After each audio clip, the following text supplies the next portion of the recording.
ka mēs vienā brīdī savācām savus mantus un aizbēgām prom. Un tas bija ap vakaru, tas bija spēles vidū, patiesībā mēs vienā brīdī nonācām stadionā. Pagaid, jūs bijat stadionā? Ne stadionā, bet fanzonā, jā. Un mēs aizbēgām prom.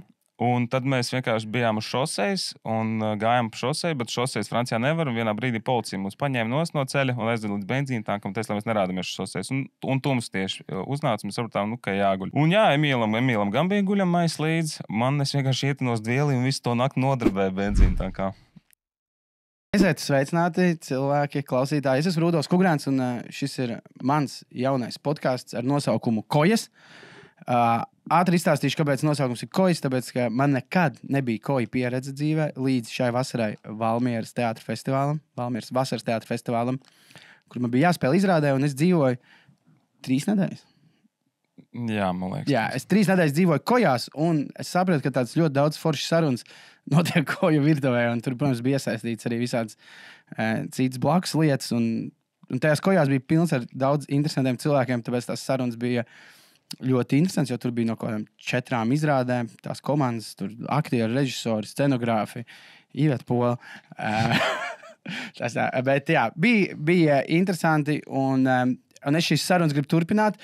Un tātad podkāstu ideja būs tāda, pie manis nāks viesi, bet es viesiem neprasīšu par to, kā tu izdomāji kļūt tur par dziedātāju vai aktieri, kas tevi iedvesmo. Mēs runāsim par tām tēmām, par kurām grib viesi parunāties pirms katras epizodes. Konkrētais ciemiņš tajā reizē būs man atsūtījis 5 līdz 7 tēmas, par ko viņš šobrīd grib parunāties. Un par tām tēmām mēs arī runāsim, jo tas, ar ko es esmu ievērojis, kāpēc man besī jau pēdējā laikā iet uz intervijām. Vai tajās intervijās ir kaut kas viens un tas pats tev vienmēr, ja tu it kā gribi aiziet uz interviju izrunāties, bet tev vienkārši uzdod, vai latviešiem ir humora izjūta, kā tu izdomāji sākt stand-up. Un es zinu, ka tā ir daudziem cilvēkiem, kam ir jāiet uz interviju, un es došu to iespēju parunāties tiem cilvēkiem, kuriem pašiem nav laika taisīt savu podkāstu, laikam, un tad par tām tēmām, par ko viņi grib runāt. Un man pats pirmais koju viesis ir Igors Šelagovskis. Čau, Igor! Čau. Jā, tātad Igors ir aktieris, topošais rakstnieks, jo tu mācies rakstniecību. Jā. Un tu esi arī mūziķis, jā? Jā. Vai tev patīk teikt repers? Mūziķis, jā. Un es nolasīšu uzreiz 5 tēmas, kuras man atsūtīja Igors, par kurām mēs šodien runāsim. Tāda tēmas ir Brāļi Karamāzovi. Es jau uzreiz, Igor, pateikšu, tagad lasītās tēmas. Man dažas liekas, ka man ir rakstījis kaut kāds 70-gadīgs britu aristokrāts, un dažas man liekas, ka man ir rakstījis mans kaut kāds 15-gadīgais brālēns vai kaut kas tāds. Tātad Brāļi Karamāzovi, tas ir 15-gadīgais brālēns, ir viena tēma, tad ir geimošana, un kas ir tas pirmais vārds pirms geimošanas? Daisy. Tā ir spēle. Tā ir, bet tā kā mēs runāsim tieši par to spēli, vai tu gribi vispār par geimošanu? Es neesmu baigais gamers, bet ir dažas spēles, un šī ir viena no tām, ko es pēdējā laikā spēlēju, un viņa ir amazing. Ok, tad būs vēl tēma par stopēšanu, tad būs rakstīšana, tur ir iekaus vaļā iedvesma process, rediģēšana, teksta realizēšana, jo, kā jau teicu, Igors mācās rakstniecības kursos. Studijas, jā. Maģistrantūrā. Jā. Man būs 2 augstākās izglītības. Ko par to skolotājs teikt? Par 2 augstākām. Un pēdējā tēma, ko viņš ir ierakstījis, mēs nezinu, vai runāsim tādā secībā, ir par novecošanu, kā mainās prioritātes, vai ir bail no tā, un vispārējais.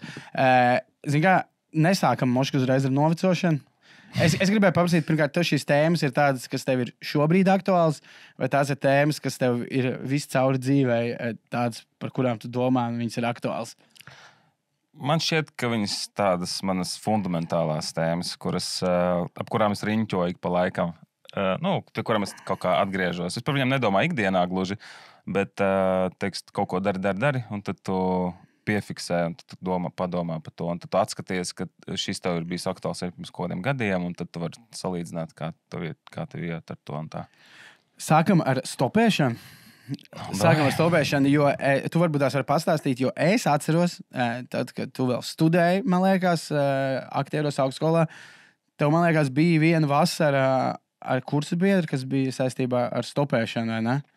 Jā, ar Emīlu, kurš mans arī labākais draugs, mēs ar Emīlu iztopējām visu Eiropu.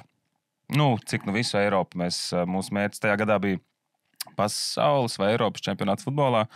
Un mūsu mērķis bija 14. Man liekas, tas bija gads. Nu, 14. gadā pasaules čempions bija Brazīlijā. Bet Francijā kas notika? 16. 16. gadā. Tad 16. Jā. Un mums bija mērķis aizbraukt uz Franciju. Un, skaidrs, ka mēs nevarējām atļauties stadionā būt, bet uz kādu fanzonu īstu.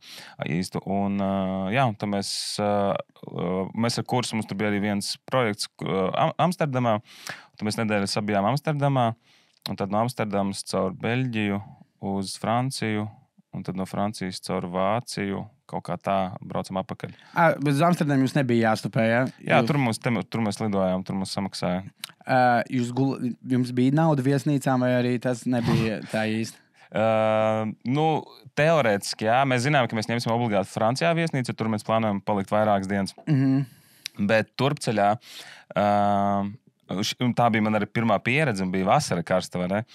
Un man likās tā, esmu gatavs gulēt kaut kur ārā, ja būs vajadzīgs. Bet es kaut kā pieņēmu, ka vasarā naktīs arī ir silti, un es tāds guļamais, man nevajag ne paklāt, ne guļamais, neko. Man bija līdz tikai vasaras drēbes un dvielas. Un tad, protams, bija situācijas, kur mums bija jāguļ pa nakti ārā. Pieņemsim, ka mēs tikām līdz tai Francijai. Mēs tur vienā brīdī, tas ir ļoti garš stāsts, tur mums baigo paranoju noķērām, jo mums likās, ka mūsu orgāns gribēs nozagt. Ko?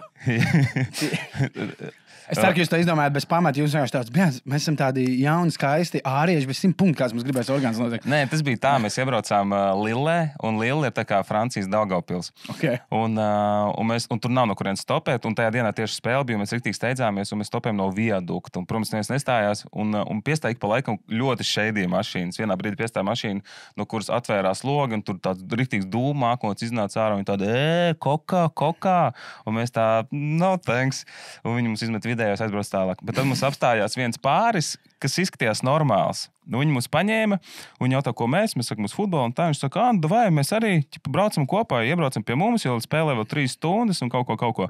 Mēs ķipējā. Un pa ceļam viņi tādi, you smoke weed? Mēs tādi, fuck yeah, mums paveicās. Mēs tā kā satiekam, mūs aizved uz māju, mums droši vien pabaros, mums iedos uzkurīt ganģu. Un mēs aizbraucām pie viņiem. Mums iedeva to ganžu, mēs pīpējām, un tad vienkārši pa laikam viens no mums norāva paranoju smagāko. Pirmais tas bija Emīls. Viņš tā kā, tikko mašīnā ar mūsu mantām aizbrauc prom, un es tāds, viņi vienkārši aizbrauc uz veikalu. Pēc laika viņš novierinās, es sākal noķert paniku, tā kā, jo viņi runā savā valodā, viņi angļu valodu sūdīgi runā tā. Var sakot, tas stāsts beidzās ar to, ka mēs vienā brīdī savācām savus mantus un aizbēgām prom. Un tas bija ap vakaru, tas bija spēles vidū, patiesībā mēs vienā brīdī nonācām stadionā. Pagaid, jūs bijat stadionā? Ne stadionā, bet fanzonā, jā. Un mēs aizbēgām prom, un tad mēs vienkārši bijām uz šosejas un gājām pa šoseju, bet šosejas Francijā nevar, un vienā brīdī policija mūs paņēma no ceļa un aizveda līdz benzīntānkam, lai mēs nerādamies uz šosejas. Un tums tieši uznāca, mēs sapratām, ka jāguļ. Un jā, Emīlam gan bija guļamais līdz, es vienkārši ietinos dvieli un visu to nakti nodarbēju benzīntānkā. Nice. Tāda bija mūsu pirmā Eiropas stopēšana. Cik jūs ilgi bijāt kopumā projām? Tajā Amsterdamā mēs sabijām nedēļu. Tajā projekta ietvaros, bet stopējām mēs, nedēļu arī. Okay. Kaut kādu. Bet labi, tas bija sanāk 2000, tas ir ļoti sen, tas pēc kaut pirmā vai otrā kursa, trešais laikam. Vai pat trešā, jā. Bet tagad tev tāda tēma stopēšana, tu stopē arī vēl joprojām. Tagad Igors 30 ar kaut ko gados. Vispār pēdējo reizi stopēju pirms nedēļām 3. Jā? Jā, es biju aizbraucis uz Liepāju, man tur bija viens ieraksts, un te es aizgāju uz autobusu, un bija stunda jāgaida. Man bija tāds, ko es te gaidīšu? Un te es vienkārši aizgāju uz šoseju un nostopēju mašīnu. Bet man vispār liekas, ka Latvijā, tad, kad tu uzrakstīši to tēmu, man liekas, es nezinu, Eiropā vēl joprojām es redzu kaut kāds YouTube vlogers. Latvijā tas ir mīras kultūra, jā. Vai ne, jo es vienkārši ceļš, kas iet uz maniem laukiem, braukājot, kādreiz visu laiku, jā. Es redzēju stopētājs tur uz festivāliem, pozitīvus jaunieši stopēja. Jā. Tas vispār vairs nenotiek. Es neredzu, tu gadu laikā var redzēt kaut kādu vienu mošu, kad visticamāk tevi. Es pēdējo reizi būtu kāds sadīts. Un agrāk vispār, kad es kaut kādā pamatskolas laikā, tas pat bija, tas bija riktīgs fans, jo tu stāvi, tu aizēji uz ceļu, kur ir vēl kādi 2-3 cilvēki, jums ir sacensība, kurš nostopēs. Tagad vienkārši nav. Bet pārsteidzošā kārtā cilvēks stājās joprojām atpazīst, kas tas ir. Jo man liekas, ka ar laiku tā kā cilvēks domās, kāpēc viņš tā pacelt rokas. Jā, tas tā kā man māma sākuma skolas skolotāja, un viņa teica, ka viņi saprot, ka bērniem ļoti daudz lietas, kas mums liekas pašsaprotams, viņi vispār nesaprot. Tur nesen bija kaut kad pagājuši, kad bija jāmācās tur tautas dziesmu, kad es tur paņēmu savu izskaptu un pļāvu tur zāli, un tad viņi tie bērni prasīja izskapt, jo kas tas tāds. Nu, jā. Un tad es domāju, ka arī tā stopēšana varētu palikt tāds. Līdzīgi kā daudz bērnu nezin, ka piens ir no govīm. Jā, vienkārši tas dzēriens. Man nav ļoti daudz stopēšanas stāstu. Man ir bijis klasiskais, ka mēs pēc kaut kāda festivāla, kaut kā tur vidusskolas pārīši, 2 un 2 stopējam. Mums vispār neveicās. Tad, protams, tas standarts čaļi ieiet krūmos. Tas neko nemainīs. Ieiet krūmos, un tu ieiet krūmos, un pirmā mašīna apstājās, un tad viņi ir ļoti vīlusies, kad iznākam. Jā, bet vairs jau nevar. Tagad. Vēl ir laba metode ar puķi to darīt vai ar ģitāru, jo cilvēks ģitāru nav bīstams, un ar pušķi arī romantiski brauc pie meitenes. Tu esi speciāli pircis puķi. Nē. Es vienmēr cenšos ieskatīties acīs un būt smaidīgs, jo tā kā ja tu esi tāds drūms, tad arī var negribēt paņemt. Tagad tev ir sanācis, ka tu nostupē un tev atpazīst, ka tas ir aktieris? Vai nav tā? Nē, nav tā bijis, bet... Arī interesanti, ko es novēroju, kādreiz, kad es studēju aktieros, un es katru dienu stopēju no Jelgavas uz studijām un atpakaļ. Tad vienmēr man bija, vienmēr tu sāc runāties to cilvēku, un vienmēr nonāk tā saruna pie tā, ar ko tu nodarbojies. Un tad kādreiz man bija vienmēr tas ar lepnumu, es studēju aktieros, jo tad es zinu, ka tu būs par to sarunas. Tad tagad man ir, es cenšos. Ja man to nepajautā, tad es pats to vispār nepieminu, bet, ja man jautā, ko es daru, tad es saku kaut ko citu, ka es daru. Tāpēc, ka vienkārši ne jau tikpat ļoti, ka man par to būtu kauns vai ko, bet tīri, ka man ir apnicis jau šo vienu to pašu stāstīt 350 reizi jau. Jā, es arī nesaku stand-up, laikam. Kaut ko citu vienkārši var pateikt. Un tad arī pašam ir interesantāk, tu vari daudz izdomāt. Tu vari būvēt, to es arī bieži darījis, vienkārši kaut ko izfantāzēju. Es biju ārsta, tur es biju kaut kāds sportists un tādā garā, tad tu vari izfantāzēt. Bet vispār pēdējā laikā, viss tās pēdējais reizes, kad esmu stopējis, man jūt, ka jau lēnām man tas jau sāk apnikt, jo tīri man, tā kā negribās vairs īsti runāt ar svešu cilvēku tik gar gabalu. Protams, ja gadās kāds interesants, tad jā, bet bieži vien, teiksim, tas tajā pēdējā reizē, kad es nostopēju, jau to stāstīju, man gadījās cilvēks, kurš bija latvietis, bet kurš bija prokrieviski domājošs. Pareizi, tu sūtīji video. Jā. Un tas bija ļoti sarežģīti. Man bija, jo kā tev ir cilvēks paņēmis, viņš tev ved, viņš tev tā kā pakalpojums. Bet viņš tev no Liepājas līdz Rīgai? Jā. Tas ir arī brauciens. Un viņš vienkārši stāsta par saviem prokrieviskiem uzskatiem, un tev atliek vienkārši tā kā skatīties taisni pa logu, un mēģina kaut ko tā pieklājīgi varbūt iebilst vai ko, bet tur ir, vienos vārtos. Un gadās tādi cilvēki, un visbiežāk, es dīvainā kārtā, ka visbiežāk apstājās tieši tādi cilvēki, kuri ir tādi ļoti paštaisni, kuriem ir kaut kāds tāds konkrēts viedoklis, un mazāk gadās tādi, vienkārši sakarīgi interesanti. Kāpēc mēs te braucam? Jā. Bet es atceros, ka to prokrievisko čali tu mums laivā tajā čatā vienā tur sūtīja gan video, gan rakstīja. Es atceros, mēs visi tev rakstījām. Vienkārši kāp ārā, tā kā sāki runā viņam pretī kāp ārā, un tu man liekas rakstīji. Bet man vajag tikt uz Rīgas, tā kā vienkārši tas nedara. Jā, bet tu neizskā. Bet tu vismaz atvadoties neuzdaris neko viņam, ne? Nē, es pateicu... Lai jums veicās, man liekas, kaut kādā. Bet es arī zinu, ka es jau to rakstīju, ka es uzskatu, ka cilvēkiem tiesības savu viedokli un katram savs, ko viņš domā. Tu pieminēji stopēšanu no Jelgavas uz atpakaļ uz studijām. Jā. Es esmu vienreiz dzīvē arī stopējis no Jelgavas, un tas bija tādas 19 gadnieku prioritātes. Vienu reizi Latvijas basketbola izlase kaut kādu pārbaudas spēli pirms Eiropas čempionāta basketbolā pret Lielbritāniju aizvadīja Jelgavā. Okay. Un es ar čomu savējo tādu Rihardu Polu, mēs aizbraucām uz Jelgavu, noskatījāmies to spēli, mēs pirms tam kaut ko iedzērām, bet, kā tajā brīdī nauda baigi nav. Un beidzās tā spēle, un tas čoms saka, Tad, Rudolf, ir 2 varianti. Mums katram sanāk šobrīd nauda autobusam atpakaļ, vai arī tikko iegāties stūra veikaliņā. Mums katram sanāk vēl 2 aliņi un tā kā sildāmā piciņa, un tad mēs varam mēģināt stopēt. Mēs izvēlējāmies 2 aliņi, padzērām aliņus, un mēs nospējām pirmo mašīnu. Ideāli. Jā, un tikām līdz Rīgai. Mēs jau bijām arī izplānojuši 42 km. Mums ir 19 gadi. Mēs aiziesim ar kājām. Bet es nezinu, man tas arī ir super interesanti, jo tas ir piedzīvojums. Pirmkārt, man arī nepatīk aizbraukt vienā pūtienā no vietas līdz. Man patīk, ka man aizved līdz kaut kādiem. Jā, tu esi kaut kādā pilnīgā nekurienē. Tu redzi kaut kādu vietu, kur parasti vispār nepiesaist. Un tev ir tā uzdevuma sajūta par to, ka jātiek. Teiks, kad es biju sīkāks, es vienmēr, kad es stopēju, tīpaši garajos gabalos, lai sevi izklaidētu, es iztēlojos, ka tas ir kaut kāds safari raidījums. No sērijas, kad tāda Attenborough balss, un šobrīd mednieks mēģina noķert, jau viņš 7. mašīna aizbraukusi garām. Pagaidām viena ir piestājusi, bet viņa brauc uz citu pusi. Un, diemžēl, brocēni Igoram nav vajadzīgi. Jā. Jā, ok. Bet tu tātad esi ļoti, ļoti daudz stopējis. Jā, es to esmu darījis jau kopš, kad es biju jau maziņš, pavisam maziņš pie mammai pie rokas, es jau stopēju. Tad stopēju 1. klasē, starp citu par tām izvēlēm. Man bija, es atceros, es pat uz skolu es dzīvoju Ozolniekos kādreiz un līdz Jelgavai 6 km. Un es stopēju no Jelgavas uz Ozolniekiem, katru dienu arī pēc skolas. Un es atceros, man vienreiz viena tante riktīgi pieskrēja un sāka bļaut virsū. Kas tu traks esi? Tev tā kā var orgānus nozagt. Un man bļauj, un tad viņi man iedod 15 saņus, ej uz autobusu. Es tāds, labi, paldies. Un es aizgāju nopirkt bingo šokolādi, un turpināju stopēt.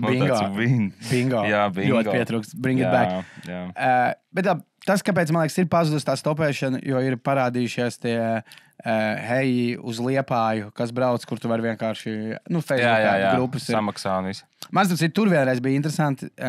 Man vajadzēja tikt uz Alūksnu uz savu uzstāšanos, un es tur pieteicos, tur no Alfas stāvvietas, un es iekāpu, un mēs braucam mašīnā ar tādu kompāniju, un tāds klusums, un pēkšņi tu taču esi Rudolfs Kugrāns. Mēs tagad braucam speciāli uz Alūksnu uz tavu izrādi. Un pēc tam bija super nice tas viss ceļš līdz turienei.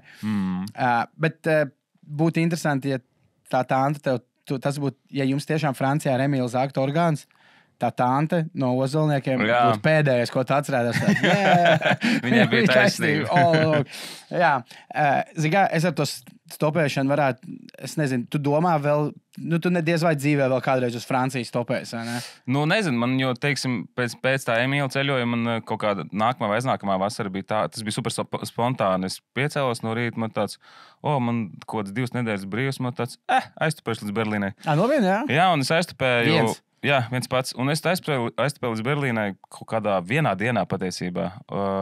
Jo, ja tu zini, zini, kā tu sāc, tad arī ir ļoti daudz nianses, kuras ir jāzina, kuras, ja tu nezini, tad ir baigi trakt, teiksim, ar Emīlu. Tā bija vienreiz, ka es viens pats stopēju. Es iebraucu Varšavā un netiku no viņas ārā. Un no Varšavas iztupēt nav iespējams. Tāpēc nekādā gadījumā nedrīkst braukt iekšā Varšavā. Vai arī jābrauc viņai cauri, ja ir iespēja. Jā, nedrīkst apstāt, ņemt pieturu Varšavas centrā. Jā, pilsētā nekādā gadījumā. Un nevar jau no kurienes stopēt. Jā, Latvijā tu vari no jebkuras vietas stopēt. Eiropā tu ir zināms vietas. Lūk, un tad, kad tu zini, tu vari ļoti ātri kaut kur tikt. Un uz Berlīnas aiztupēju vienā naktī, tur 2 naktis paliku, un tad stopēju apakaļ. Arī ātri. Apakaļ bija grūtāk tikt, jo, tās vietas no pilsētas vienkārši tikt ārā grūti. Tur paiet visa diena, kamēr tu no pilsētas tiec ārā. Līdz to es ārā no pilsētas, tad to kaut viegli var tikt ārā. Tik tālāk. Bet tajās valstīs, tā Berlīnas nāk bija kaut kad bišķi vēlāk, tā tas nav tik sen. Tur gan vēl, tur bija daudz stopētāju. Ja? Tu satiec citus stopētājus ar baigi, nē? Es pat tā īsti man liekas, gadījās, kad kādu redzēju. Bet tie bija tādi hipāni arī, ar bārdām un tur ar didžeridu no sērijas. Tas ir tas, kas man nāk prātā. Jā. Tas tie ir tas, tādi lielāki entuziasti par mani. Jā, bet arī ļoti maz. Jā. Bet nekas tāds super bija. Tas Francijā, kur tev varēja atņemt orgāns, tavuprāt, vai visticamāk, jūs vienkārši bijat sakurījušies ar Emīlu? Jā. Mēs pēc tam, ka mēs jau tā kā atgājām, jo mēs sapratām, visticamāk, mēs būtu nostījuši spēli, viņi būtu izguldījuši, mums nebūtu jāguļ benzīna tankā, būtu pabarojuši, vēl iedoši varbūt naudu. Jo ir gadījies tā, ka riktīgi palīdz tie cilvēki, tie, kas īpaši Latvijā tā nav, bet Eiropā stopētājs kaut kā mīl, kā tādus piedzīvojumu meklētājus, un tad viņi tie cilvēki mēģina palīdzēt un bieži vien piedāvā visu kaut ko. Pirms tā, ka mēs ar Emīlu no Holandas uz Beļģiju braucām, tur mēs arī norāvām baigo paranoju, jo mēs musulmani nostipējām. Un viņš tāds, jūs gribat paēst varbūt, un mēs tā, viņš mums aizved uz riktīgi musulmaņu rajonu, un bija jau tumšs, un mēs tur ejam, un tur visi ir bārdās un turbānos, un mēs tā domājam, mēs bijām vienīgie baltie, viņi nav balti. Lūk, un mēs to zupu vienkārši šitā te ēdām, skatoties vienā punktā, un tad, labi, davai čau, un vienkārši bēgām prom. Bet man patīk, jums ir tā kā bailes par savu dzīvību, bet ir tāds, bez zupu mēs paēdēsim. Diezgan maz naudas ir zupa. Ja nogalinās, mēs būsim pāduši. Skrienam pēc labāk nomirt pādušam nekā badā nomirt vienkārši. Man ir bīstamais bijis, es atceros ļoti sīks no otras puses. Mēs ar sēnes braucam no laukiem mājās, un tur kaut kas stopē. Bet, labi, tas nav gluži stopētājs, bet stopē, kad ir ceļa malā mašīna ar avarēkām ieslēgta. Kaut kas sabīm, tu teici, tāds labs cilvēks. Viņš tā kā piestāja, un tajā brīdī, kad mans tētis piestāja, kur tā mašīna, kas stopē, viņš tā bišķīts priekš, un ka viņš tā kā sāk samazināt ātrumu. Es vienkārši paskatījos, bija tāds tā kā 9:30 vakarā, vasarā, jūnijā, kad jau tumšs, bet vēl kāda gaisma ir. Un es paskatījos, un es redzēju, ka tur aiz kokiem vienkārši vēl kaut kāda fujaka stāv paslēpšies un gatavi. Un tad es tētim ātri teicu, brauc projām. Un tētis iegāzēja, brauc projām. Mēs skatījāmies spoguļšos, tur ko vēl 6 čaļi iznāca ārā. Viņi gribēja aplaupīt. Tas bija, tie bija tie traki, man bija kaut kādi 8 gadi, tad rēģins uz 9. Jā, bet es arī saprotu, kāpēc arī tā kultūra bišķi nomira, jo bija arī tie gadījumi, kad bija tas viens kaut kāds džeks, viens pats, kurš nostupēja, un viņš tur nogalināja to sievieti kaut kādā mežā un tādā garā. Un ir vienkārši bijuši gadījumi, kad bet es nedomāju, ka tas ir galvenais, vienīgais iemesls, bet viens nodrošina. Tas fujaks var arī aiziet nogalināt sēņotājus. Es saprotu. Un cilvēki vispār paliek, man liekas, jo tāpat mūsdienās mazāk uzticās cilvēkiem, vairāk redz visādas briesmu lietas no visas pasaules, un tad, man liekas, paši ir bailīgāki. Mēs arī vispār kaut kā esam pieraduši nelūgt palīdzību. Es nesen karbonādes taisīju mājās, un man nav āmura, un es aizgāju kaimiņiem uzprasīt āmuru. Un es vienkārši piefiksēju to, ka kādreiz tā bija ierasta lieta. Normāli, tu visu laiku gāji pēc kaimiņiem, pēc cukura, pēc eļas, pēc sāls, pēc tādām lietām. Un mēs to nedarījām. Mums kaut kas nav mājās. Mums tāds, man nav šīs lietas vienkārši un viss. Un tad vai tu ej uz veikalu, vai tu samierinies, ka tev nav. Bet, tas man, un galvenais, ka tad, kad es uzpratīju āmuru, man bija tāda laba sajūta, un tiem kaimiņiem mums bija tāda interakcija, mēs kaut ko pajokojām. Jo, tā es par kaimiņiem īsti, tikai tā, labdien. Kādreiz visi kaimiņi viens otru pazina, draudzējās, un tagad vairs tā nav. Nav. Man nesen bija arī tieši tas, man vajadzēja mainīt mājās, tur, kur izlietnēja to maisītāju. Un es sapratu, ka es nevaru atskrūvēt to uzgriezt, jo man nav tā stēla slēga. Es domāju, tad es šodien nemainīšu, es braukšu rītdien uz kaut kādu depo, nopirkšu tā. Bet beigās tad es saņēmos, uzgāju pie augšējiem kaimiņiem, kas ir super draudzīgi cilvēki. Viņi man iedod, protams, stēlslēgu, viss kārtībā. Bet es mazliet teicu, es to varētu nāk palīdzēt. Jā. Bet es teicu, tad es arī gribēju prasīt to āmuru. Man draudzene tādu, tu esi kaimiņiem prasīt. Zini, bija jau tā iekšēji tā sajūta par to, ka vai vajag. Labi, liekam punktu stopēšanai. Liekam punktu stopēšanai. Tiem jauniešiem, kas klausās, iegūlējiet, kas ir stopēšana. Un bring back stopēšanu. Sāciet stopēt. Izmantot tie, kas grib slapkot cilvēku. Jūs nestopējat. Jūs vispār vismaz pierakstiet savā stopēšanas tajā. Tur es slapkavošu. Kas lai orgāns paņemš minimālais. Aizjām uz tādu interesantu tēmu, kas tu bija ierakstījis. Es domāju, ka mēs varam savilkt varbūt to nākamo tēmu arī ar vēl vienu brāļi Karamāzo, vienkārši Karamāzo. Jā. Es ātri izstāstīšu no savas. Es laikam zināju, es biju kaut kur dzirdējis, ka tā ir tava mīļākā grāmata. Vispār par to es parunāju. Man ar viņiem arī interesanti, jo es atceros, es nebiju tā, ka es nebiju lasījis. Es arī bērnībā man vecmāmiņa bija literatūras skolotāja. Es biju lasījis latviešu grāmatas vispārējo. Tagad es sāku strādāt zirgu pastā. Es nebiju baigi saskāries ar krievu klasiku. Un man bija līdzi, es gaismoju izrādi, kas ir no brāļiem Karamāziem. Es zirgu pastātā zināju. Pagad, tu Karamāzos gaismoji kurus? Bija Gruzdos ar rogu uztaisījuši izrādi puikas. Okay. Jā. Bet tad man bija, un līdz tam man tāds, Karamāzo zāle. Tas kaut kāds pasniedzējs. Un es daudz dzirdēju to Karamāzo, vai tur leģendārie Karamāzo, jo tagad to zirgu pasta atjaunoja, tieši teica, ka Karamāzo zāle ir nosaukt par Karamāzo, jo tas kurs, kurš te mācījās pirms tam, es domāju, varbūt tās tur bija ļoti krūts fujek Karamāzos. Tā, bet nu tad es tur... Ģits Karamāzos. Bet jā, un kāpēc tā ir? Tā noteikti tev arī no studiju laikiem, jā. Es diez vai tu Jelgavā stopējot iepazini Karamāzos. Jā, to grāmatu man viņa ļoti interesēja, jo tas arī bija kodā, man liekas, 2. kursā, kur atkal mans labākais draugs Emīls, viņš studēja gabalu kopā ar mūsu kursu bija Tomu Trēni. Tas bija fragments, un tā bija aina ar vēlnu. Bet pašu Dostojevski es zināju, ka tāds autors ir, jo es biju lasījis Idiotu, un kaut ko vēl es, man liekas, bija lasījis. Noziegums un sots bija lasījis, un man likās, Karamāzos apraksta ainu ar vēlnu, jo tā kā man viņš likās ļoti labs autors. Nevis Karamāzos apraksta ainu, bet Dostojevskis apraksta. Jā, Dostojevskis Karamāzos Dostojevskis apraksta. Un man interesēja, kādā sakarā un tā, un tad es, iedoju izlasīt. Viņa tāda pabieza tā grāmata, un es viņu sāku lasīt. Un nenormāli pavilka, ļoti patika. Un pēc tam mēs vienkārši ar Emīlu par to piefiksējām to, ka mēs pēc tam tā kā parunājam par to grāmatu. Mēs vienkārši stundām ilgi par viņu varējām kaut ko runāt par katru ainu, par katru tēlu. Tur nevis vienkārši tā kā, cik kurut, ka viņš izdarīja to un to, bet vienkārši arī tīri filozofēt par to, kas ir šī lieta un tā lieta. Un kas ir interesanti, es viņus izlasīju vairākas reizes, un es viņu lasu, labi, es viņu izlasīju, esmu 2 reizes no lapas līdz lapai, un esmu kaut kāds vairākas reizes tāpat šķirstījis kaut kādas atsevišķas vietas lasījis. Un es viņu ik pēc kaut kādiem pāris gadiem gribu vienmēr pārlasīt, jo kā es tagad skatos uz šo lietu, kā es tagad to saprotu, un tas vienmēr interesanti, kā tā grāmata katru reizi savādāk ar tevi runā. Ja, tā ir arī ar kaut kādām filmām, kādām krūtām, kas... Bet, ko es gribēju prasīt, kāpēc tev liekas, Karamāzo daudz to uzskata, vispār tā kā grāmata. Un tas, tavuprāt, ir tāpēc, ka tur vienkārši ir... Es neesmu izlasījis no lapas līdz lapai, bet es tur esmu pa fragmentiem lasījis, un arī kaut ko tur saistībā ar darbu es lasījis. Es skatījos YouTube video par Karamāzo, arī kaut kas sanāt. Tāpēc, ka tur vienkārši Dostojevskim nāca iekļaut būtībā visu, kas ir, man liekas, cilvēcīgi svarīgs, par visām tām tēmām kaut kā. Tas ir tas, kas ir tas grāmata, kāpēc viņi ir grāmata. Man patīk, kā vienreiz man viens kolēģis pateica, kurš arī bija lasījis, viņš teica, ja tu neesi lasījis Bībeli, tad, principā, ja tu esi izlasījis Karamāzos, tad var teikt, ka tu esi lasījis Bībeli, jā, Bībeli kvadrātā apmēram bez mazā.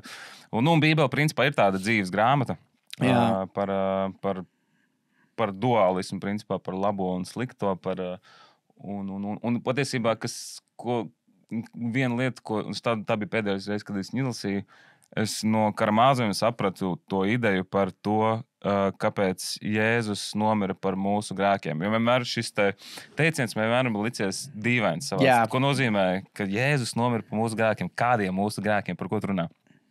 Un Karamāzos man tā kā Dostojevskis man tā kā izskaidroja, ko nozīmē šis teiciens.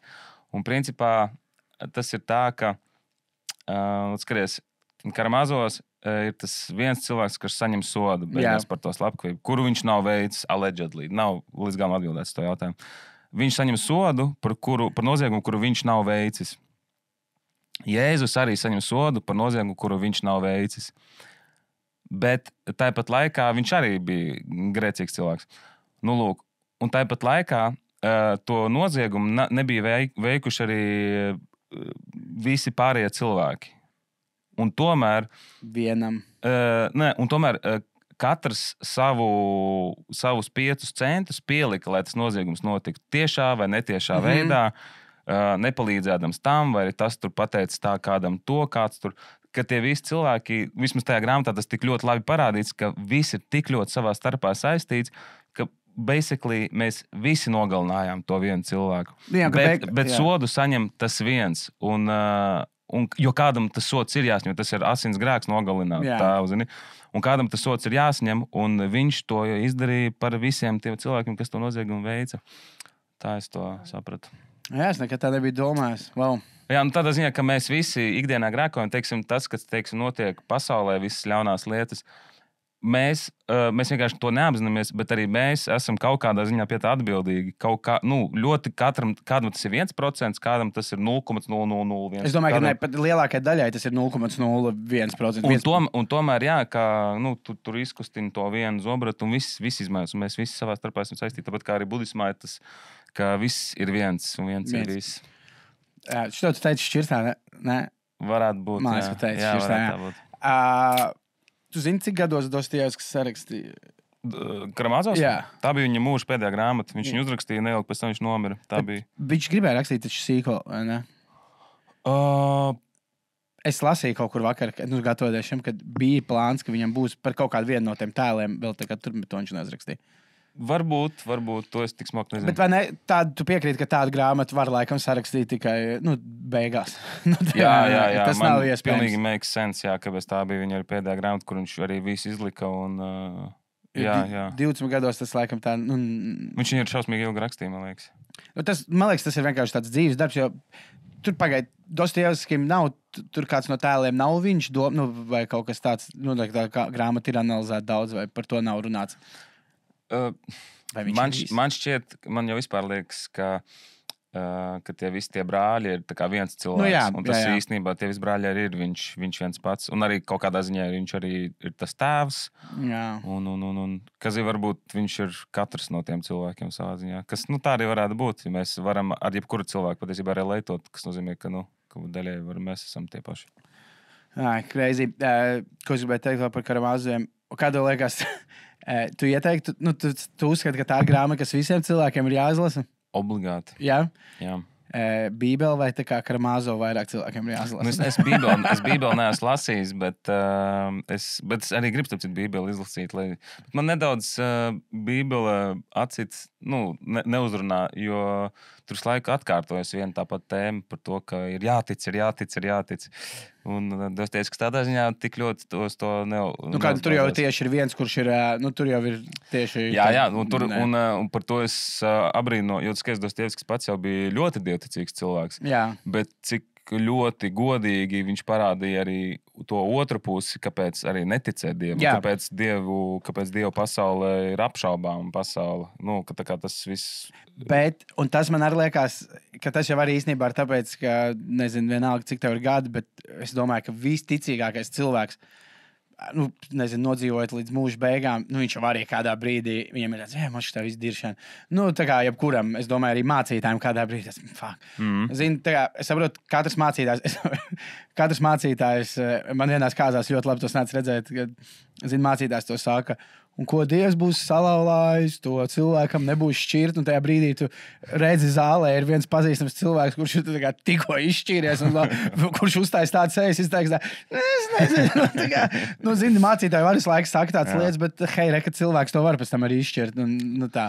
Karamazovs arī ir tas, ka tur viņš, nespēlējās, bet to bišķi, ko mēs saprotam ar vārdu ticība, jo vienam tā ir vienkārši pātaru skaitīšana, citam tā ir ticēšana kaut kādam augstākam spēkam, citam tā ir vienkārši būšana normālam cilvēkam, nebūt pimpim. Jā, tas ir komiķis Rikijs Džerejs, kuram prasīja to, kurš bija ielicis tajā seriālā, ka viņš ir kā ateists un viņam kolēģi prasa, bet jau, tu esi ateists, kāpēc tu neej uz ielas un neizvaro un nenogalini tik daudz cilvēku, cik tu gribi, uz ko Rikijs Džerejs atbildēja, es to daru, which is tā kā nevienu. Es vienkārši neesmu slikts, es negribu nogalināt un izvarot cilvēkus.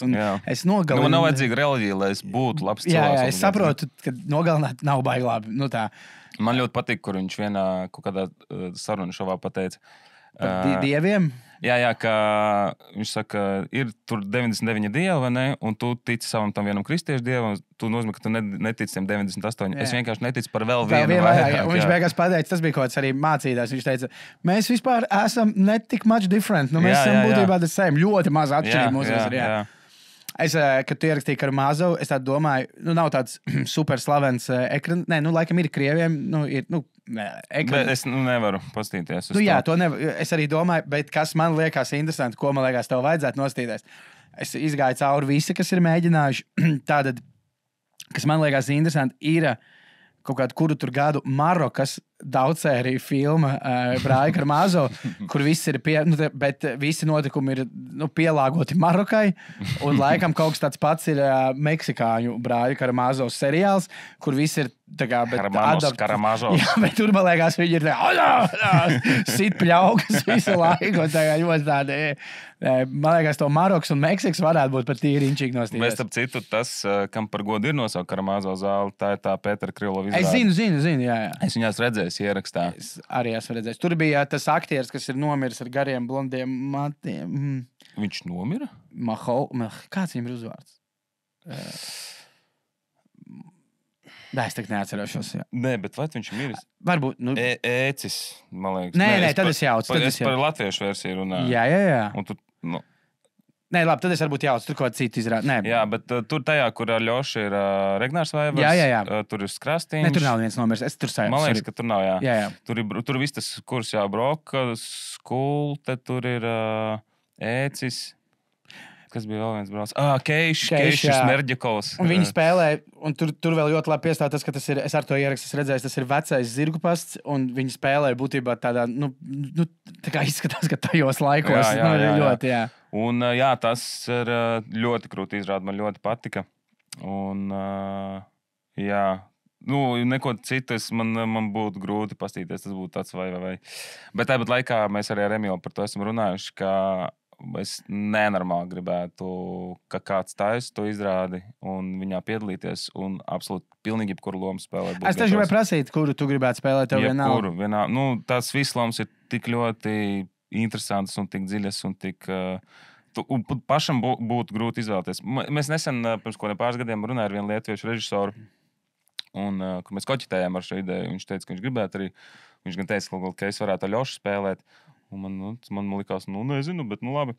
Bet tad ja bija idejas par to, ka to varētu Nacionālajā teātrī darīt. Mēs jau kādu konceptu pat bijām izstrādājuši, bet kaut kas tur pakārās gaisā un nenotika. Bet tas arī, es arī saprotu, ka tas ir, tur vajag drosmi, lai to uzņemtos darīt. Bet man liekas, tu pēc tam, lai visu liestu. Jā, es tieši gribēju teikt, tas ir crazy. Bet, Aļoši, tev vilciens, tu izties ļoti labi, Igor, bet tev vilciens Aļošam sāka slīdēt projām. Jā. Tas gan, cik viņam, 20 gadu vai pat... Viņam vispār kaut 16, jā. Bet kas, man liekas, tajos laikos ir 42. Viņš ir visu redzējis dzīvē, viņš ir tu. Bet tu šodien nepārdēvā aliņu, tā kā vēl... Jā, Igoram nav kaut šodien, tas ir crazy. Mēs tāpēc dzeram ūdeni, jo Igoram nebija līdz dokumentu. Tas tā. Pāriem uz nākamo tēmu mazliet tādu pēc Karmāzēm. Kurš izlasīja? Pēdējais jautājums, kas gribēju pajautāt. Tu Karmāzos lasīji oriģinālu valodā vai latviešu valodā? Vai... Latviešu, bet es gribētu tīri, jūs varat gan. Un es domāju, varētu interesanti palasīt būt oriģinālu valodā. Jo visi saka, ka... Ir cilvēki, kuri mācās speciāli krievu valodu, lai varētu viņu izlasīt. Ka vispār tās visas klasikas, jā. Un vienīgais vēl jautājums par šo. Kā tu skaties uz to, kad visādi šie fujaki tagad, tā, ko tagad dara mūsu lielais okupējošais Krievu kaimiņš, tagad grib arī par dostiem, kad saka, nē, to nevar. Visticamāk, ja tagad iestudētu Brāļa Karmāzovs Nacionālajā teātrī, tur būtu vēl paņemt kaut kādu Krievu izcelsmes režisoru, tur būtu, kas ir Pīter Pena bija. Jā, man nav tāds viennozīmīga nostāja šajās. Tagad arī bija dzirdējis ziņās, ka ir jaunā tā Olimpiskās komitejas prezidenta, kas, ka viņi grib arī krievu sportistus atgriezt. Ar visu karogu. Nevis tikai kaut kāds neitrālos atlēts, bet tā jā. Jā, un kā bija tajā teicienā arī, ka tad, kad ir Olimpiskās spēles, tad visi ieroči jānoliek. Bet es nezinu, man liek, jo es nevaru noliekt to, ka, es mīlu daudz ko no tās kultūras. Bet visi jau mīl. Jā, un ir... Bet tas tāpat kā par Michaelu Jacksonu, piemēram. Zini, mums patīk viņa dziesmas, bet tāpat laikā... Tāpēc tā ir tāda divkosība savā ziņā. Un, es nezinu, man grūti atbildēt šo. Man par šo te, lai tāds atvieglojums, es domāju, bet tajā brīdī gan, kas tam dīdžiem bija prātā, es tikko ir noticis tas PDD, viss skandāls, kad palika super populāri, kad viss tur crazy, ka viņa māja izveidoja. Nākamajā dienā es esmu kaut kādā pasākumā, laikam, kāzas vai kaut kas tāds, un tur ir DJs un kaut kāds romantiskāks brīdis, un viņš uzliek to PDD, every breath you take, un tur man tāds, ko tu dari tajā? Ok, es saprotu, ka tev patīk, bet tagad tu varēji izņemt viņu. Tā. Pāriem uz nākamo tēmu, lai tāda vieglāk viena, un tad aiziesim vēl uz smagajām, un tad atkal iesim uz vieglo gameošanu. Aiziet. Bet tu esi ierakstījis tādu spēli DayZ. Jā, kas tas? DayZ. Jā. Pagaid, tā ir kaut kāda, kur ir pasaule beigusi? Nē. Jā. Un kur ar alus korķīšiem norēķina? Apokalipses spēle. Nē, alus korķīši tur nav. Nevienā citā man čom stāstīja, kad pēc atomkara ir pa valūtu kļuvuši alus korķīši, bet labi, tā ir kaut cita spēle. Jā, DayZ, es pat nevaru to 5 minūtēs izskaidrot, kas tur viss tik daudz interesanti ir, bet jā, tā principā ir spēle, kur ir atvērts pasaules spēle. Tā kārta ir megalītiska, tur ir tā kā tiešām īsta izmēra pilsētas, mazpilsētas. Tad, teiksim, tur ir īsti kilometri, un tur ir vienā kartē kaut kādas, 20, 30 pilsētas. Un jā, tu vienkārši piedzimsti ar šortos un maikā, un tev ir pāris bintes, un viens ābols varbūt, un tad tev principā jāizdzīvo. Ir zombiju apokalipse, bet tie zombiji nav galvenā lieta. Tie zombiji ir vienkārši tāds traucēklis. Brīdim jānosit, jā? Jā, vienkārši ir dažās lietas. Un jā, tev vienkārši jārūpēs par to, lai tu nenomirtu badā, lai tu nenosaltu, lai tu... Un tu vari interaktot ar cilvēkiem, un tu vari ar viņiem draudzēties, vai arī tu vari, teiksim, viņus nogalināt, kā tu pats vēlies. Un patiesībā ļaunākais aspekts šajā spēlē ir tieši cilvēki. Jo tas ir vienīgais, no kā patiesībā ir jābaidās. Bet tu spēlē ar citiem īstiem useriem, jā? Jā, tur ir ļoti daudz serveri. Un vienkārši tās spēles, viss tā maģija ir tajā, ka tas, kā tu spēlēsi, ir vienkārši miljons dažādu veidu, kā tu vari izveidot savu stāstu, principā. Un, jo tur nav nekas iestudēts, tur vienkārši ir kā dzīvē būtu. Un man vienkārši liekas arī, tā ir fantastiski, kā precīzi attēlot, kas būtu, ja tiešām būtu zombiju apokalipse. Jo tas, kas tur notiek, tā, man liekas, arī būtu dzīvē. Tas, kā cilvēki tur uzvestos un ko viņi darītu un kā viņi mēģinātu dzīvot. Un tur vienkārši ļoti daudz realistiskas lietas, piemēram, lai tur, nezinu, tur var visu kaut ko kraftot, pieņemsim, tur mugursomu, vai tur, teiksim, tu nevari nolobīt visu ar kailēm rokam, jo tu vari infekciju dabūt. Tur jābūt kādiem cimdiem, piemēram. Cimdus tu vari uztaisīt no lupatām. Tur, teiksim, nevar lupatas sagriezt, tev vajag obligāti nāzi. Tā, jā, ok. Un tādā veidā. Man patīk tās side lietas spēlēs. Es atceros, kad iznāca, kad bija Red Dead Redemption 2 tikko. Es biju tieši saplējis Ahilēju. Un līdz ar to man bija diezgan daudz laiks kaut ko mājās gameot Xbox. Un es atceros, ka Red Dead Redemption es vienkārši tik maz pildīju misijas. Es sapratu, ka es kaut kādu stundu esmu pavadījis staigājot pa mežu un meklējot nomedīt alni. Tā kā vispār nekāda akšana nedarot. Jā, vairāk stundas. Un tajā DayZ arī tur es pat teju tādos serveros, kur ir pēc iespējas mazāk cilvēku, jo izdzīvot vienkārši tāpat ir šausmīgi sarežģīti. Citreiz tu vienkārši stundām ilgi meklē nāzi vai arī ēdienu, jo citreiz tev vajag kaut kādu vienu lietu, lai tu varētu izdarīt to lietu. Un tad tur bija kaut kāds mums, atceros, ka mēs kopā draudzēm spēlējam. Viņi sēž pie kartes un domā, kā mums kur kustēties, un es savukārt meklēju lietas. Un tad mēs beidzot nomedījām vistu, un mums ir vienkārši tā kā prieka sauciens. Nav bijis par spēli tāda aizrauties. Tiešām tā kā bērnībā. Man neviena spēle tā nav sagādājis prieku kā bērnībā, kā DayZ. Nice. Jā. Jo Red Dead Redemption mēs viņu ļoti izbaudīju, arī pildot gan arī sidequestus, bet tomēr es viņu vairāk izbaudīju kā tādu māksliniecisku darbu, jo viņi ir ļoti skaisti vizuāli un visas tās lietas, kas tur notika. Un tomēr tur ir tādas sajūta, ka tur bišķiņi ir iestudējama klātbūtne. Tur ir. Arī tajos sidequestos, jo tie cilvēci, viņi tur viņiem kaut kā, tev ir, protams, kaut kāda izvēle, bet tajā turspēlē tur ir tieši tā, kā viss tur mētājās, tā tu arī no tā pats mēģini saprast, ko tu ar to visu var darīt, kādas iespējas tev var būt. Bet vispār par gameošanu, es zinu, ka tu uzgēmo arī kaut kādu fifiņu vajag, vai ne? Man principā, manas tādas galvenās pēdējo, gadu spēles ir bijusi Red Dead Redemption. Visi mēs viņu. Jā. FIFA, bet FIFA menedžeris spēlēju jau kopš... Jā, bet FIFA es arī nespēlēju tāpat vienu, es tikai menedžeru spēlēju. Un FIFA menedžeru spēlēju jau kopš 2007. gada. Labi, man bija periods, kad no 10. līdz kaut kādam 16. izlaidu. Tas bija tās studijas? Jā, tas bija, jo akadēmijā mēs neko citu nedarīju, kā tikai akadēmijā. Bet tad man atkal parādījās laiks, un es atgriezos. Un, jā, man menedžeri patīk. Es pārsvarā ņēmu komandu no kādas tur 3. divīzijas. Jā. Nu, visi zina šo scenāriju. Un vienkārši tad viņu būvēja augšā. Šobrīd es esmu, mana komanda ir Boltons? Wanderers? Jā, Boltons Wanderers man ir. Un, jā, bet šobrīd es viņu atkal esmu uzkriķījis līdz tam, ka man tur ir vidējais overall stāv pie 90. Tad man vairs jau nav interesanti atkal. Jā. Vienkārši tu būtībā dari to, ko, un šī ir, man liekas, atbildes jautājumu, tā kā puikas ir puikas, un arī meitenēm tas var patikt, bet, vairāk šī ir tāda. Un vienkārši, un tad ir jautājums, man ir uzdevuši jautājumu, ko cilvēki, bet kāpēc tam bagātiem cilvēkam viņš investē kaut kādā RFS un tad tur kaut ko. Jā, viņš vienkārši var darīt menedžeri dzīvē. Viņam tas izaug. Un starp citu, un arī dzīvē noteikti tas, ka, ja viņi ir sasnieguši kaut kādu levelu, ir tāpat, ka viņi pārdod un tad atkal ņem kaut kādu Kipras čempionātu. Tā. Jā.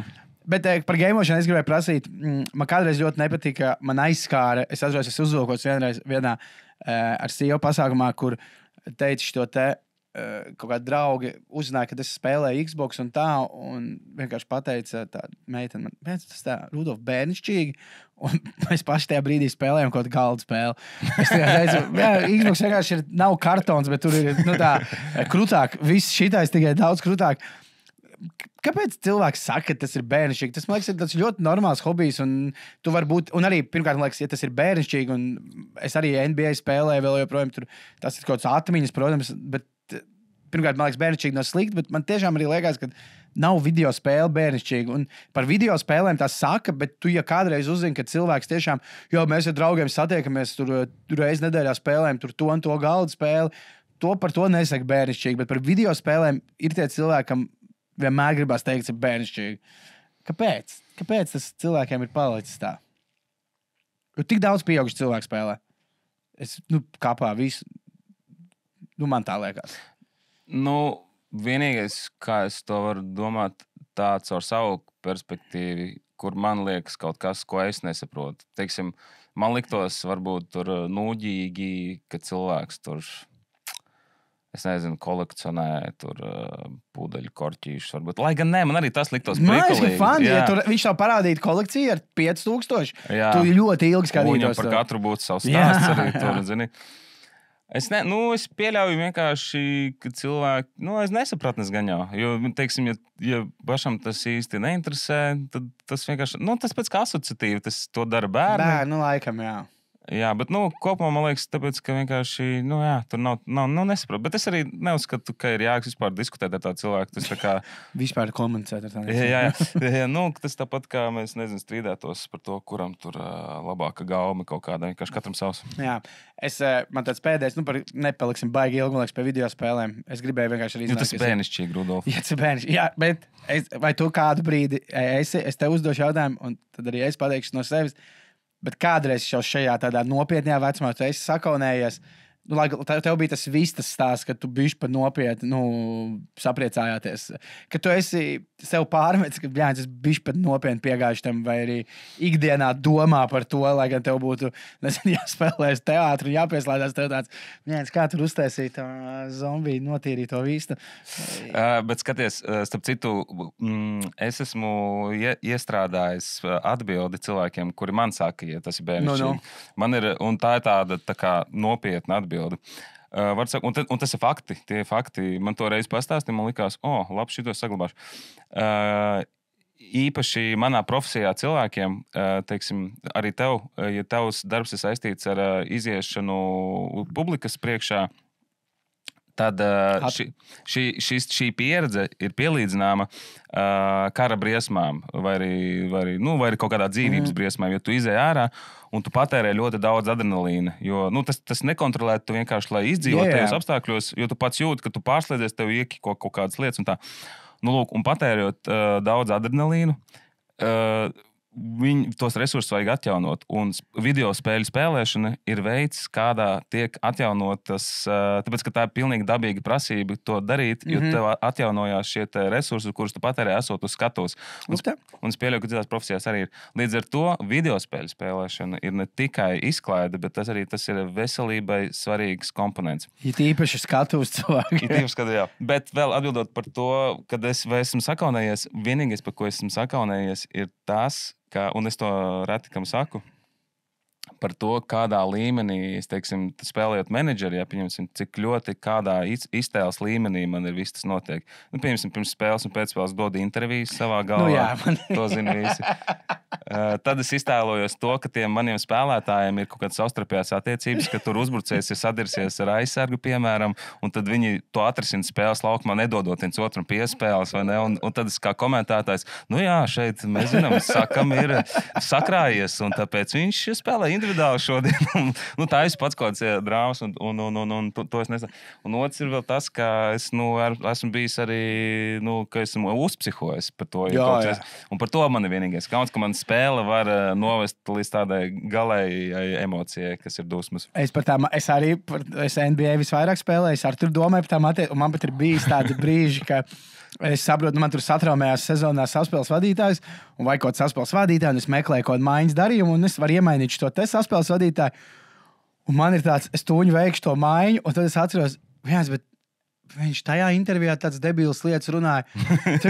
Un man tāds, es rītīgi negribu, viņš sabojās komandas mikrofonu. Es viņu fucking nepaņēmu. Man tāds, nē, mēs labāk 6 nedēļas iztiekam bez saspēles vadītāja. Bet vienreiz, kur es atceros, man bija tāds, šitais bišķi pat rāku.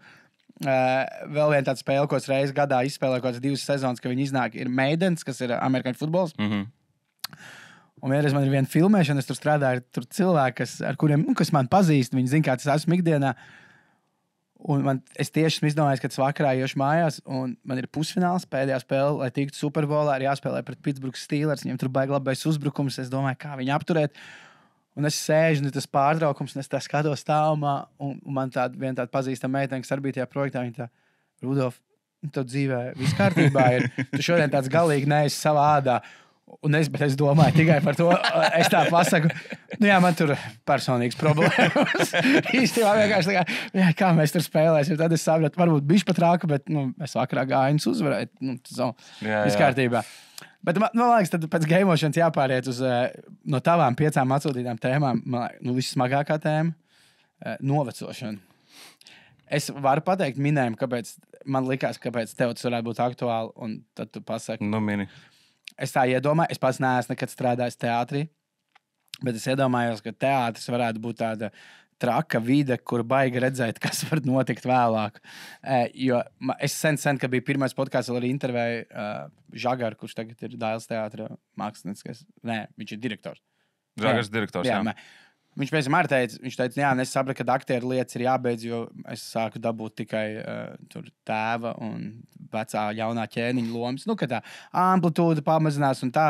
Bet tu tā kā burtiski arī redzi, kas ir jaunāki fuja, kas tagad ienāk, kur tu atceries pirms, 6 gadiem, kā es ienācu teātrī. Tad priekšā ir tie, kuriem, viņam jau jāiet prom no teātra. Tas ir kaut kā, tas ir ietekmē. Tas bija mans vinājums. Jā. Zini, kā dīvainā kārtā es teātrī joprojām tiek un uztverts kā jaunais aktieris, joprojām, kas man arī liekas tā savādi, bet tāpat laikā, ja man prasa dokumentus veikalā, tad man tas nepārsteidz arī. Jā, taisnība. Man dod šobrīd tādas vidējas lomas patiesībā. Kaut kādā ziņā atbilstošas, bet līdz ar to. Bet nē, es par to nedomāju tādā profesijas līmenī. Es tikai, tas bija. Jā. Bet es arī domāju, ka es arī nevēlos visu mūžu spēlēt, būt par aktieru, līdz ar to, tāpēc ir kaut kāds arī cits lietas, ko es gribu darīt. Bet, nē, es vairāk uz to skatos kā uz pozitīvu lietu. Novecošanu? Novecošanu, jā, nice. Par to. Ja teiksim, ja kādre, es it kā neesmu baidījies, lai gan, zinu, tev vienmēr liekas, tur tie jaunības gadi ir vislabākie gadi, bet ir daudz lietas, par ko tev nestāst par patīkamiem lietām, kas atnāk novecot. Kā piemēram miega kvalitātes izbaudīšana, cik ļoti tu jūti Jo, teiksim, jaunībā tu nejūti, vai tu esi gulējis 3 stundas vai 10 stundas, tu tāpat esi tāds pats pa lielam. Bet jo vecāks tu kļūsti, jo tu ļoti jūti izmaiņas, un tad, kad tu esi sevi trītojis un kārtīgi pagulējis, un ja tu vēl to dari nedēļu no vietas, tad tu vienkārši to izjūti, vai arī šitie, stundas napiņi pa dienu, vienkārši labākā lieta, kas ir izgudrot, ko es... Man ir stunda, liekas, bišķi pagāru. Īstenībā 20 minūtes ir ok, stunda, bet man patīk tā stunda tā ar pārtraukumiem uzmosties, tā kā tā saldā iemikšanas moments. Okay, vēl ir tas, ka ir pilnībā pazudis FOMO sajūta par to, ka par tusiem, ka ja kādreiz bija tev tāds, tev bija sajūta, ka vienkārši jāiet tusēt, un tad tu esi tajos tusos, un tev īsti necepīja, bet liekas, ko tu darīsi. Tad tagad, kad tu atļauj un izvēlies neiet, un tu saproti, ka ir īstenībā daudz foršāk netusēt un palikt mājās. Un tādas visādas lietas. Un vienkārši kaut kāds tāds lielāka pašpietiekamība atnāk ar vecumu, jo es arī tā runāju, kā man būtu. Nē, bet tev nav 20. Jā, bet man vairs nav. Uz 20 gadiem tev ir tāds laiks, visiem grib kaut ko pierādīt. Tu gribi pierādīt darbā, tu gribi pierādīt sabiedrībā, gribi pierādīt svešiniekiem. Tev visu laiku ir tas, ka visu kaut kur vajag atzīmēties. Tad tagad man, vispār tas neinteresē necik. Jā, starp citu, par tām ballītēm man nesen, protams, man arī ļoti daudz tur izmani tur sīkais un vispārējais. Bet es nesen sapratu, man tādu pēdējo punktu, kad es sapratu, ka tie jaunības... Es ik pa brīdim romantizēju tos tusiņus un lietas, kas bija tur 18, 20 gados. Zinu, kādreiz tās dzīves problēmas, un tāds, viens kā 20 gados krūti varēja. Bet tagad iznāca tā filma Mūžīgi jauni. Ar man Začu filmu, latviešu filmu. Un tur ļoti daudz parādīts tās ballītes. Es nezinu, kam viņš to filmu taisīja, vai jauniešiem, vai viņš ir mana vecuma. Bet man tā filma lika...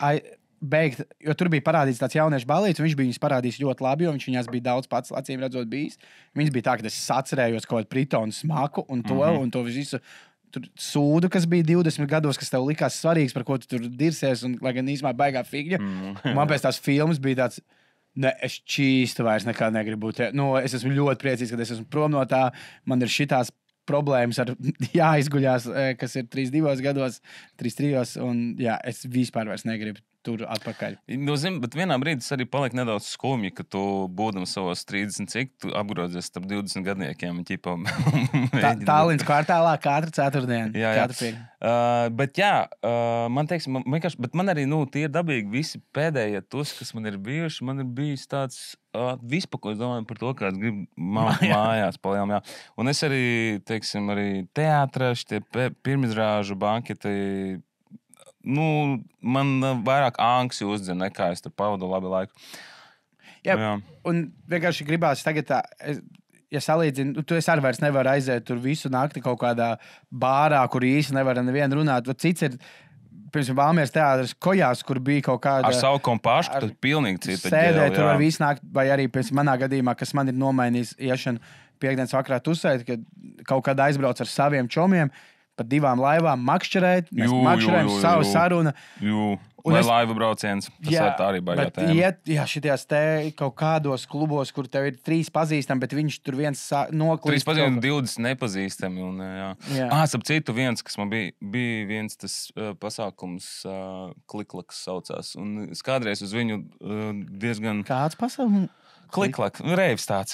Okay. Un es kādreiz viņu gāju, man ļoti patīk, jo man patīk vienkārši izdejoties kārtīgi. Ne ar vienu runāt vispār, vai arī tur tikai aiziet uzpīpēt cigareti, tur parunājies kaut ko, bet tā vienkārši tu N stundas no vietas vienkārši nodragā, rīktīgi nodējā.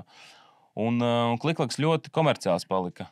Un šis pēdējais, pieņemsim, Kliklaks bija tāds, uz kuru tur bija cilvēki, kuriem ar reivu nav nekāds sakars, ka tur ir vienkārši random cilvēki, kuri pirmo reizi tur, viņi vienkārši no kāda ir sadzirdējuši un tā. Un es atnāku, un es šito biju dzirdējis to, ka tur būs daudz random cilvēku, man kaut kāda random cilvēki ir rakstīja, kaut ko jautājumu, man bija tāds, kādā sakarā tu uz Kliklaka. Un man bija, es to ar dažiem draugiem rakstīju, ka tā kā, uz Kliklaka būs random cilvēki, un tad mēs joku pēc izmetām, ka jāņem maska līdzi, jo, tā kā, lai nebūtu jādraudzējās, jārunājas. Un mēs paņēmām prikalu pēc tam masku līdzi un atmauc, un tiešām tā kā visu laiku dafigā pazīstami cilvēki. Un tā kā viņi jau sīta augšā tas angsts to, ka tev jāiet kaut kur runāties un tā, lai gan tu uz to te mērķiecīgi tikai, lai dejot. Tie cilvēki nāk, lai socializētos, kas nav tam paredzēts, zini. Un man bija tāds vienā brīdī, fuck it, un es uzvilku to masku, un tā bija I shit you not, tā bija tik amazing pieredze, jo es kļuvu pēkšņi par nobody. Es varēju teikt, ko es gribu, es varēju uzvesties, kā es gribu. Man nav, jo, zini, ikdienā mums ir visas tās attiecības ar katru cilvēku, un ar katru tev prasa tur savu kaut kā. Man bija tā, ka es tur redzēju kaut kādus cilvēkus, kurus es negribu redzēt, un man ir pofīgi, jo es tā kā sēžu viņam blakus kaut ko pīpēju, jo viņi nezina, ka tas esmu es. Un tā vienkārši es kā supervaronis jutos. Un tad es domāju, bāc, kā varētu izdarīt tā, ka varētu ikdienā staigāt. Tas varbūt... Tu varētu kļūt par profesionālu sporta klubu talismanu. Jā. Arēnā var izrādīties. Jā, un varētu vienkārši ikdienā viņi staigāt. Jā, nenormāli krūt pieredze būt par inkognito, būt par neko. Un tas par to es pēc tam ļoti daudz par to domāju, ka īstenībā, ka jā, būt nekam ir ļoti forši. Jā, bet tas ir tas, kāpēc... Būt neredzamam. Jā, bet tas ir jau tas, kāpēc kādreiz kāpēc ir arī pilnīgs cits smēķis iziet. Man tas pēdējais bija, ka mēs ar čomiem, piemēram, esam koncertā ārzemēs, un tad pēc koncerta aiziet tusēties, jo jūs ir kā tusēties, jūs redzat kaut kādu prikols piedūriens, kas notiek, nezinu, tur kaut kādā Berlīnas bārā, bet... Jūs čista neviens, jūs nesatiksiet pazīstam. Tāpat kā mums toreiz, ka mēs Lietuvā bijām. Pēc tā teātra, jā. Vai arī, zini, parasti, kā mēs jau toreiz runājam, ka mēs redzam kaut kāds lietuviešu vai angļu turists, kur uzvedās pie mums tā kā tādu, un mēs tādu, what the fuck, kas tie pa cilvēkiem? Un mēs nonākam Lietuvā, un mēs uzvedamies tieši tāpat, jo vienkārši liekas, ka mēs esam te neredzam, nezinām. Yep. Tā ir nenormāla brīvības sajūta, pilnīgi brīvojas. Jā, protams. Un to šādi tad gribās, un tas ir baigi forši. Bet tas arī, zini, tas pat nav tusējot. Mēs, kad bijām daudziem nesen bijām Londonā, un es atceros arī vienu dienu, es no rīta pamostos un vienkārši līdz veikalam aizēju. Un es eju, un man te nav nekādu pienākumu, man nav nekādu saistību, nav nekādu attiecību, un es eju, un es vienkārši tik laimīgs jutos. Man pat tā ir aizbraucot uz Liepāju, jo Liepājā, man studijas tur, es tur aizbraucu, man tikai viena lieta, tās ir studijas, pārējais, man tur ir visi tie cilvēki, ko es viņu zinu, bet man nav nekāda padziļināta saistība. Un es vienmēr jūtos tur tik piepildīts un tik ļoti atbrīvots, atbraucot uz Rīgu, man atkal tāds, man ir tie 7 projekti, man ir šie 7 cilvēku pienākumi, un tas ir... Jā. Tāpēc ir, man liekas, visiem cilvēkiem svarīgi, ka ir šie hobiji, kas tevi izrauj ārā projām no Rīgas. Es saku, tā varbūt būt tikai ar to vienu lietu. Jā. Jo, piemēram, es biju pagājušajā gadā pirmo reizi tādā lielākā copas braucienā uz Somiju, kur mēs bijām 9 dienas. 8 dienas. Tev patīk copēt? Vispār tā, vai tu esi tāds fans, vai tu esi riktīgs? Jā. Es neesmu. Ja man copēt riktīgi patīk, bet es neko nezinu par to. Es esmu tāds pludiņu makšķerētājs. Nē, es ar spinningu, jā, bet mēs braucām, tā kā šogad arī gan jau. Bija tajā Somijā, tur mēs vispār bijām 6 cilvēki, 2 laivas pa 3. Mēs dzīvojam pie tās ūdens tilpnes, tādā mājiņā, un tās 6 dienas mums bija tikai no mājiņas uz laivām, tad visu dienu ezerā, un tad no laivām paši taisījām. Mēs vienīgo cilvēku, jo mēs bijām visu paiku Latvijā sapirkuši, mums nevajadzēs nekādi arī šmīgu, viss bija visām dienām sapirkts. Cik jūs bijāt tur? 6 cilvēki. 6, un vienīgais cilvēks, ko mēs vēl satikām, bija tā saimniece, no kuras mēs īrējām mājiņu, jo viņa nāca meklēt kaķi, jo viņš laikam esot jāiemidzina. Viņš esot bijis, un tad viņa tā kā atrada to kaķi, viņa tā, es viņu rīt vedīšu viņa mums tā, jūs redzat, cik viņš slims izskatās, un viņa mums rāda tādu pilnīgi normālu kaķi, un viņš vispār neizskatās slims. Bet tas ir atkal cits stāsts. Bet jā, mēs tur mākšķi, un mēs tik daudz bijām uz ūdens. Mēs bijām tik daudz uz ūdens, ka 3. dienā es aizēju tajā mājiņā gulēt, es aiztaisu ciet acis, un es vienkārši mani ieejā, jo man no tās laivas vēl kāds miegot ciet tāds sajūta. Tā ir, ka tu ļoti... Jā, un tie braucieni krūti, un tu pēc viņiem esi atpūties, tu esi restorāns, un tieši tāpat vajag tāds brauciens arī ar ģimeni aizbraukt projām, bet vajag, man liekas, arī katram, manā gadījumā man ir bērns, un tu, kas man ar mainīt tur visas prioritātes, bet šādi tad jau arī vajag, manai sievai vajag aizbraukt, man vajag aizbraukt prom. Tas krūti. Un īstenībā man arī baigo restorātu iedeva tas Valmieras teātris festivāls. Jo tur bija, zini, kas krūti sajūta? Tur nebija. Nometne. Jā, un mums bija, 4-5 stundas dienā jāmēģina, bet tad pārējais laiks, tas bija atkal tā kā bērnībā. Tas, ka tagad vienkārši aiziesim uzspēlēt discgolfu. Jā. Jo man nekas nav jādara. Tā ir nereāla sajūta. Jā. Un tas kaut kā. Bet man arī, man pēdējais jautājums par šo novecošanas tēmu. Es vienkārši gribēju 5 tēmām, tad mēs to paspēsim. Jā.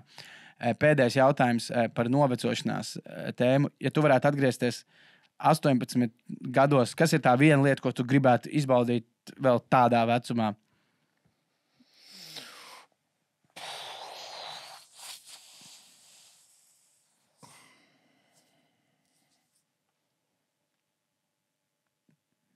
Baigā pauze. Aleksandra Kerčēva, cienīgā pauzē. Es varu pateikt savējo, varbūt tas tev palīdzēs, jo manējā tas, ko es vēl, protams, tur spēlēm, ir basīt, patīk tur izdarīt kaut pusmaratonu, noskrēt kaut kas tāds. Es vienkārši jūtu, kā tas ķermenis tajās lietās sāk palikt. Es gribētu vienu nedēļu sportot ar to ķermeni, atjaunošanos, visu, kas bija. Kad mēs vienkārši varējām 4 treniņu nedēļā, sestdienas, svētdienas spēli, kurā tu daudz spēlē, un vēl pēc spēles tu ar čomiem varēji aiziet uzspēlēt 2 stundas streetbolu, un pirmdien piecelties, neviens muskulis nesāp. Es gribētu to izdarīt, izbaudīt vēl vienreiz. Jā, tas ir viens. Tā kā pat neiztaipoties. Bet es nevaru tā vienu lietu izdalīt, jo pa lielam visas pieredzes, kuras tajā laikā, jo viņas tāds pirmreizīgas, zini? Jā. Un, lai gan, zinu, var arī, jā, nezinu, nevar. Varbūt stopēšana Jelgava Ozola.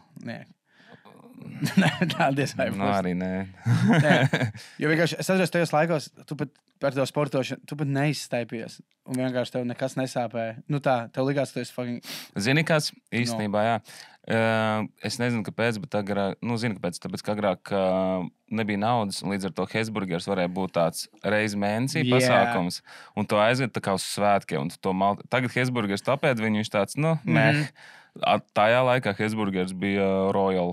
Tu gribētu izbaudīt to... Pirmreizīgo Hesburgera maltīti, jā. Un zinu, mēs ap kopā gribētu no tā vecuma izbaudīt. Šokolādes batoniņu bingo. Jā. Es tev parādīšu, ir viens šokolādes sieriņš, kas kind of līdzīgi garšo ar tām marmelādi. Viņam arī ir iekšā tās marmelādi. Tur var... Tas ir vistuvākais, ko var atrast bingo. Es esmu daudz domājis par bingo. Kāpēc viņi vairs nav? Es neticu, ka viņš vairs nevarēja... Es nezinu, tas bija tas craft food, kā viņš ir. Fregat jau arī nav. Fregat arī bija MVP. Jā. Zini kā, Igor, es domāju, ka es tev vēl kādu, es negribu norunāt, jo tev ir jāiet uz tām teātra lietām. Mēs jau esam pāri. Es tikai pēdējo, es domāju, ka rakstniecība, tev bija tēma par rakstniecību. Jā. Tā tāda liela tēma, man liekas, kur tā nemauksim, un to atstāsim šitai nākamajai reizē, kad te uzaicināšu uz kojām. Tad varbūt tās, ka tu varēsi arī koronu iedzert un nebūs jāiet uz teātri. Tu domā, kādreiz arī tā, ka, teiksim, vairāk cilvēks? Jā. Būt tādā kaut kādā sastāvā. Bet tad tur būs jāizdomā, kurš katrs kaut kādu vienu tēmu sagatavot. Tāds ir plāns. Bet tad to vienu tēmu, ko es gribu, tas tā ātri, kas tev bija pie rezerves tēmām, Manchester United. Tavs mīļākais futbola klubs, ko tu vari vienkārši 2 teikumos par šo sezonu un skatu nākotnē. Es par pozitīvo. Kas ir maz? Mūsu jaunais treneris Rubens Amorims, lai gan rezultāti, es domāju, mums ir tikai priekšā. Es pilnīgi viņam uzticos.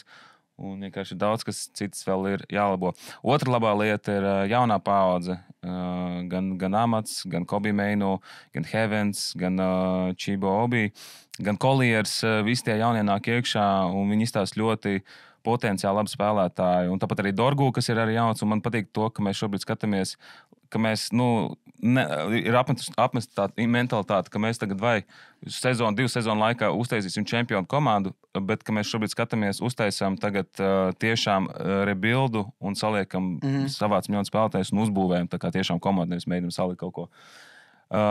Visādi citādi, nestabilitāte un tie spēlētāji. Grūti kādu izcelt, kurš tā kā labi iespēja. Bruno arī nevienu. Žurkulēt. Jā. Sapcīt pēdējā spēlē Nottingham, jā. Jā, kā ko viņi bļāva? Man izklausījās Bruno, you belong to rats, tas ko man izklausījās. Varētu tā būt. Jā.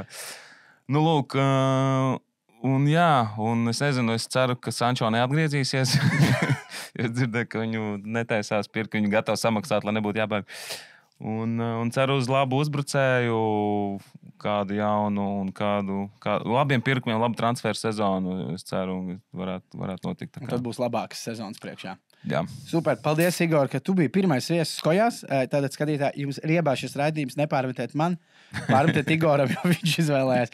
Es arī kā hosts nometu no sevis vispār to slogu, bet manuprāt bija interesanti saruna. Es īstenībā tagad domāju, laikam te būs diezgan svarīgi sarakstīt šitos te timestamps, kurā minūtē pa kuru tēmu. Jā.